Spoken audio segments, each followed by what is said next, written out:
Assalamualaikum warahmatullahi wabarakatuh. Salam silaturahmi. Melanjutkan episode yang kemarin lor. Setelah tanpa sengaja pendekar laut dan mesin terlibat pertarungan hebat di Candi Sorabana, ini mereka menjadi buruan tentara gelang-gelang.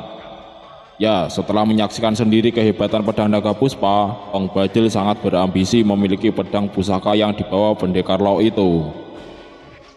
Maka di episode ini akan lebih seru karena banyak pertarungan-pertarungan hebat dan juga kembalinya munculnya Arya Kamandanu. Setelah 3 episode dia tidak muncul.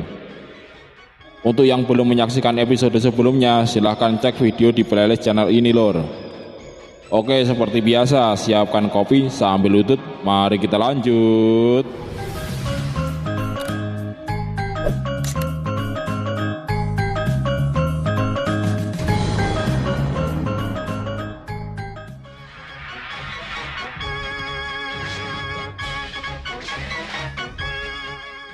Cerita diawali di mana ditampilkan Mesin dan Losisan tengah beristirahat di sebuah candi. Di kesempatan itu Mesin menyampaikan kekhawatirannya akan nasib mereka berdua. Menurutnya pedang pusaka yang mereka bawa membawa kesialan karena pedang itu dibuat oleh air mata penderitaan Empu Ranubaya. Kak, aku takut kesialan yang lebih besar lagi akan menimpa kita. Aku yakin pedang naga puspa itu membawa malapetaka karena dibuat dengan air mata penderitaan.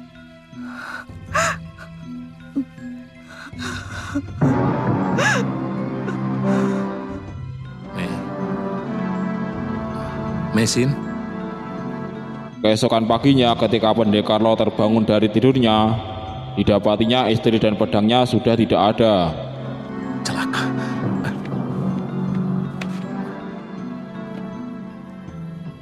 Selamat pagi. Tak lama muncullah Sakawuni.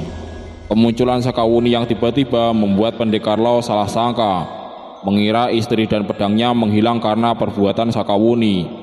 Padahal Sakawuni sebenarnya hanya ingin memberi kabar bahwa mereka berdua sedang menjadi buronan Tong Bajil dan anak buahnya. Aku kemari justru untuk memberitahu kalian bahwa orang-orang Empu Tong Bajil sedang mencari kalian. Hiu! Pak Tua, maafkan saya. Ternyata Mesin menghilang bukan karena orang lain, dia pergi atas kemauannya sendiri. Dia berniat akan membuang pedang naga puspa yang dianggapnya telah membawa masalah untuk dirinya dan suaminya.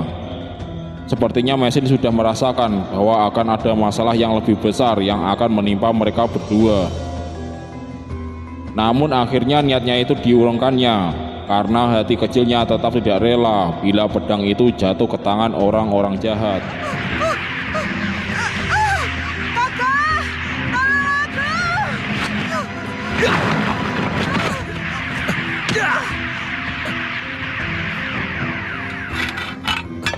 Maafkan aku. Aku bersalah. Aku menyesal. Aku mau membuang pedang itu. Maafkan aku, Kak.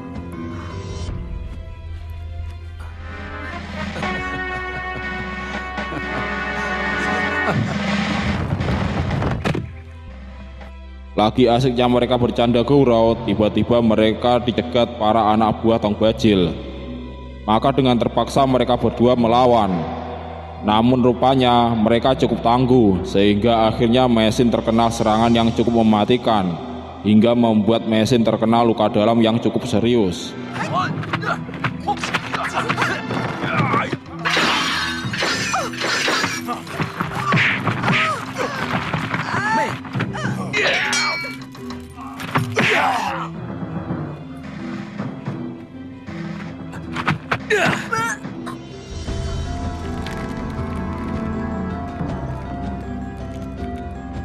Cepat semua, Mei.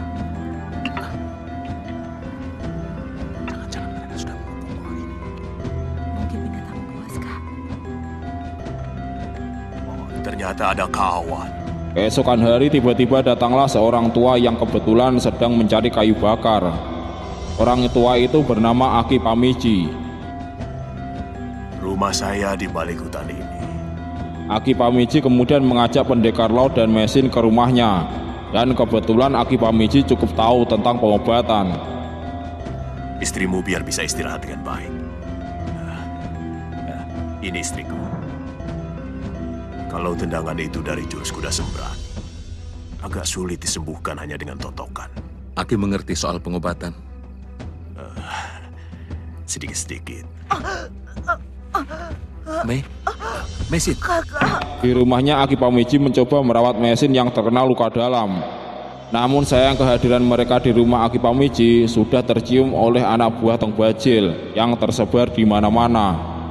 Ditambah lagi telah diadakan pengumuman bahwa siapa saja yang bisa menunjukkan persembunyian 2 orang asing akan diberi hadiah. Hal itu membuat Mesin dan suaminya tak bisa bebas. Aki Pamiji kemudian menyembunyikan Mesin dan Lausisan ke sebuah gua. Pengumuman, barang siapa yang dapat menunjukkan tempat persembunyian 2 orang pelarian asing dari Kitai Nagari akan mendapat hadiah 10 ringgit.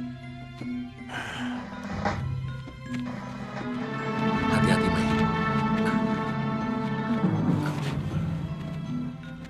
Untuk sementara kalian tinggal di sini. Percayalah, tempat ini sangat aman. Terima kasih atas kebaikan Aki. Dari mana saja kamu, Nyi? Belanja keperluan dapur.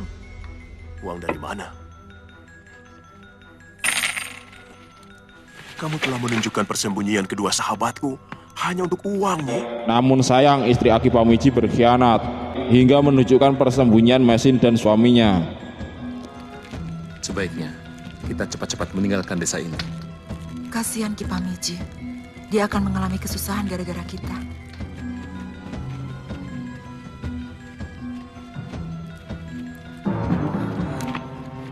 Malam itu Tong Bajil dan anak buahnya mendatangi gua persembunyian Mesin dan Lausisan. Banyak orang kemari, Mei. Kamu siap mempertahankan diri? Aku siap. Maka meskipun Mesin belum sembuh total dari lukanya, namun mereka berdua terpaksa harus melawan.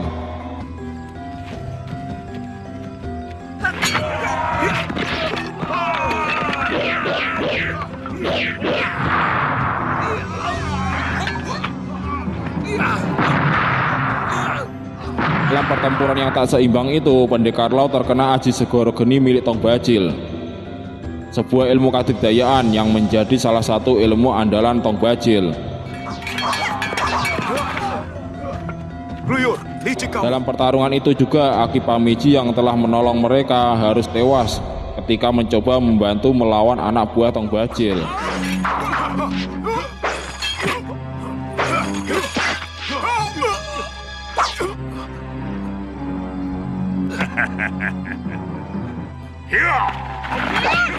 Beruntungnya tiba-tiba datang seorang pendekar wanita yang bercadar yang menolong mereka.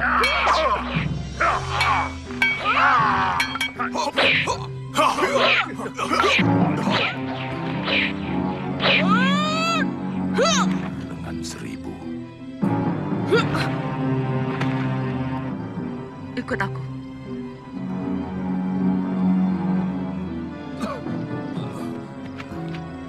Rupanya wanita itu adalah Sakawuni.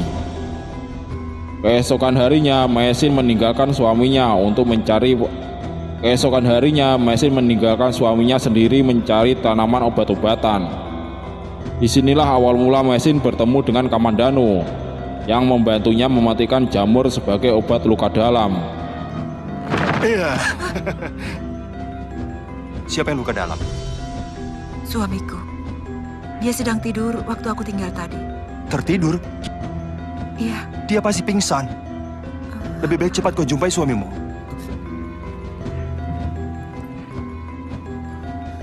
Pasti bukan Mesin.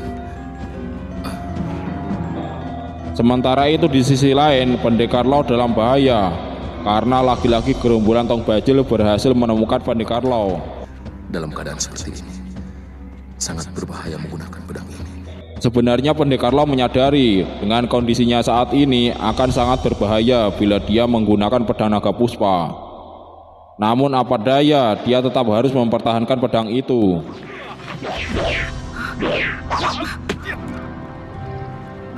Kak, Aku tahu.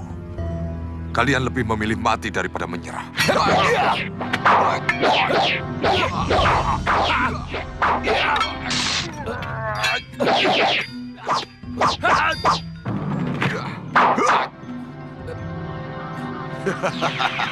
Kau tidak akan bertahan lama, anak muda. Pukulan segoro geniku kemarin telah melemahkan saraf-sarafmu. Dan benar saja, tenaga Pendekar Laut tak lama bisa bertahan melawan daya serap pedang naga puspa.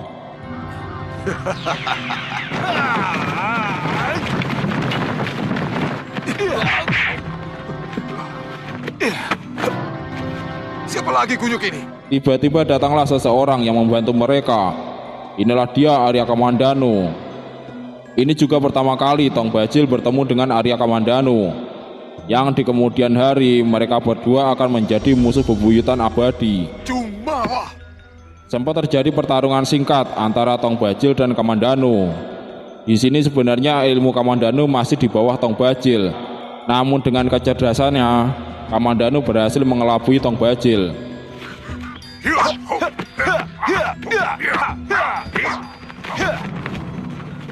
gerakannya lincah seperti bajing. Ayo jangan diam saja orang tua. Atau kita ganti saja pertarungan ini dengan ngobrol. Cuma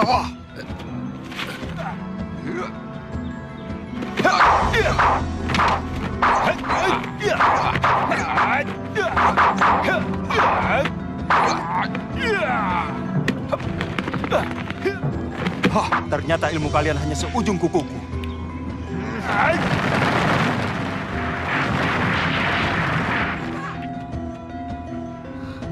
Di balik bukit ini ada tempat pemujian Dewa Siwa. Tempatnya cukup tersembunyi. Kamandanu kemudian mengajak Mesin dan Losisan bersembunyi di sebuah bangunan bekas tempat pemujaan yang telah lama tak digunakan lagi. Tempat ini saya jamin aman. Sudah hampir sebulan saya di tempat ini. Belum pernah saya berjumpa dengan manusia. Dan saya yakin selain orang Singosari, tidak akan tahu tempat ini. Tolong jaga suamiku. Tuan, sebaiknya Tuan jangan bergerak dulu. Pedang, Jangan khawatir. orang tua itu menitipkannya kepada kami. Kami mencari desa yang bernama Kurawan. Di sebuah kesempatan, Pendekar Laut menceritakan kepada Kamandanu tentang kedatangannya ke Pulau Jawa ini, bahwa dia ingin ke desa Kurawan, tempat di mana asal Empu Ranubaya, si pembuat pedang pusaka naga puspa, yang telah tewas di daratan Cina. Namun belum sempat tercapai, mereka harus mendapat rintangan yang sangat berat ini. Akan tetapi di sini Pendekar Laut merasa beruntung, karena di sisa-sisa akhir hidupnya, meskipun keinginannya untuk ke desa Kurawan belum tercapai, namun dia berhasil bertemu dengan Kamandanu, murid Empu Ranubaya. Kami mencari desa yang bernama Kurawan. Tuan seperti kaget mendengar nama desa itu. Itu desa saya, Tuan. Orang tua itu bernama Ranubaya. Nampaknya kita harus berpisah.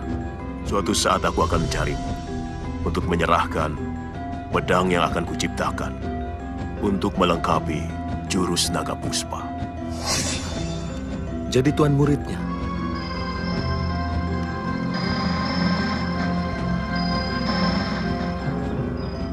Saya tahu bahwa sebenarnya lambungku sudah hancur oleh pukulan itu.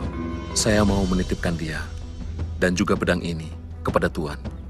Saya? Pendekar Laut kemudian memberikan pedang naga puspa itu kepada Kamandanu. Pendekar Laut juga menitipkan Mesin kepada Kamandanu. Saya akan tenang dalam menjemput kematian saya.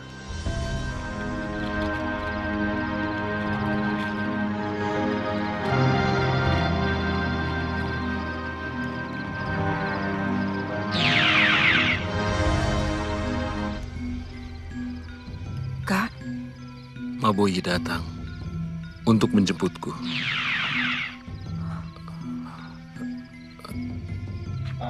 Malam harinya, seperti yang telah dirasakan Pendekar Laut, bahwa ajalnya sudah dekat, akhirnya terjadi. Pendekar Laut menghembuskan nafas terakhirnya malam itu. Dia bisa jadi pelindungmu, Mei. Tampaknya Maboyi mau menjemputku menghadap Dewata. Kak.